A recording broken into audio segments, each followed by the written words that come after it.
Bismillahirrahmanirrahim. Assalamualaikum warahmatullahi wabarakatuh.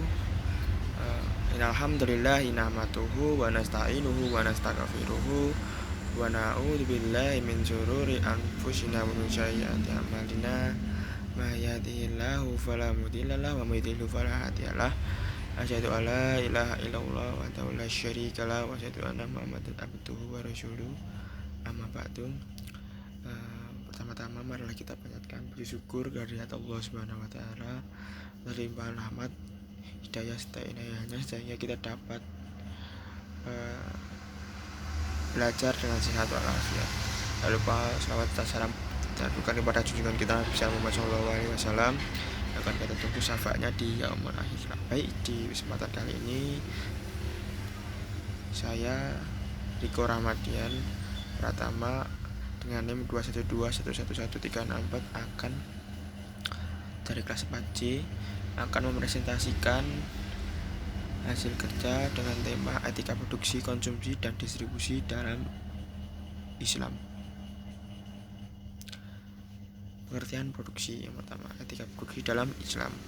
Produksi merupakan suatu kegiatan yang dikerjakan untuk menambah nilai guna suatu benda atau menciptakan benda baru sehingga lebih bermanfaat dalam memenuhi kebutuhan. Kegiatan menambah daya guna suatu benda tanpa mengubah bentuknya dinamakan produksi jasa.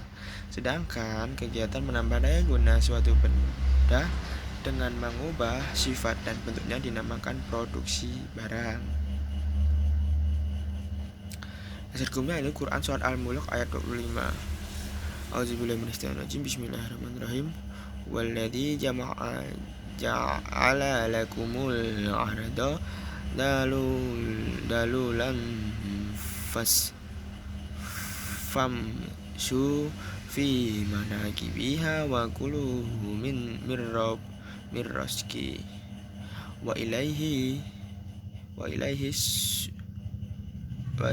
nusyur, yang artinya dialah yang menjadikan bumi itu mudah bagi kamu, maka berjalanlah di segala penjurunya dan makanlah sebagai sebahagian dari rezekinya, dan hanya kepadanya lah kamu kembali setelah dibangkitkan.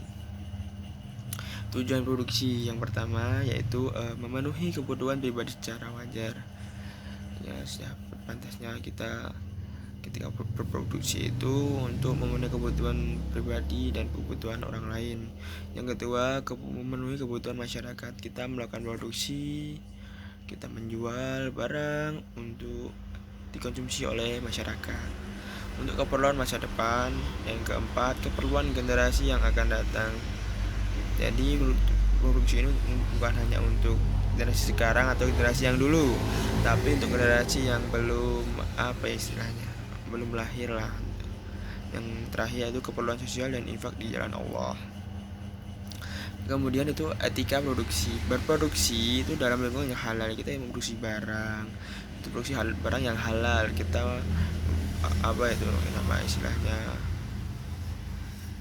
memproduksi barang yang halal menggunakan apapun yang halal, mendapatkan bahannya itu halal. Yang kedua, mengelola sumber daya alam dalam berproduksi. Kita melakukan produksi bukan hanya melakukan produksi saja. Kita melakukan produksi suatu barang itu harus mengolah sumber dayanya supaya sumber dayanya tidak habis. Dan yang selanjutnya yaitu dalam produksi memanfaatkan kekayaan alam. Kita dalam melakukan produksi itu harus memanfaatkan kekayaan alam yang sudah diberikan Allah Subhanahu wa taala kepada kita. Yang terakhir adalah khalifah di bumi. Kita memproduksi barang itu jangan semena-mena. Kita itu harus juga menjaga sumber dayanya.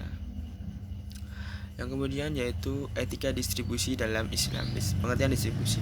Distribusi secara bahasa itu artinya penyaluran barang dari orang atau ke beberapa tempat. Adapun secara istilah distribusi itu adalah kegiatan ekonomi yang menjembatani kegiatan produksi dan konsumsi. Distribusi adalah kegiatan penyaluran barang dan jasa yang dibuat dari produsen ke konsumen agar tersebar luas. Dasar hukumnya yaitu Quran surat Al-Hasyr ayat 7. A'udzubillahi minasyaitonirrajim. Bismillahirrahmanirrahim. Ma'afa Allahu ala rasulihi mina ahlil qura falillahi walir rasuli walidil qurba wal yatama wal masakini wa bani sabil kaila yakuna dula baina aghniyami minkum wa ma atakumur rasulu fahuduhu wa ma nahakum anhu fattahu wattaqullaha innallaha syadidul iqab, yang artinya itu harta rampasan fai yang diberikan Allah kepada Rasulnya yang berasal dari penduduk beberapa negeri adalah untuk Allah, Rasul, kerabat Rasul, anak-anak yatim, orang-orang miskin, dan orang-orang yang dalam perjalanan, agar harta itu jangan hanya beredar di antara orang-orang kaya saja di antara kamu. Apa yang diberikan Rasul kepadamu maka terimalah, dan apa yang dilarangnya bagimu maka tinggalkanlah, dan bertakwalah kepada Allah, sungguh Allah keras hukumannya. Tujuan distribusi yang pertama itu tujuan dakwah, itu distribusi itu bukan hanya penyaluran barang saja ya, tapi kita dalam penyaluran barang itu juga menyisipkan dakwah Islamik. Yang kedua itu tujuan pendidikan, yaitu ketika kita mendistribusikan barang, kita mendistribusikan jasa, itu juga memberikan pendidikan kecil lah yang bisa kita lakukan. Yang kedua ada tujuan sosial, kita mendistribusikan barang jasa itu bukan hanya untuk mencari laba saja, tapi juga untuk memenuhi tujuan sosial. Yang terakhir itu tujuan ekonomi, sudah jelas kita melakukan distribusi untuk penjualan ekonomi supaya mendapatkan uang gitu.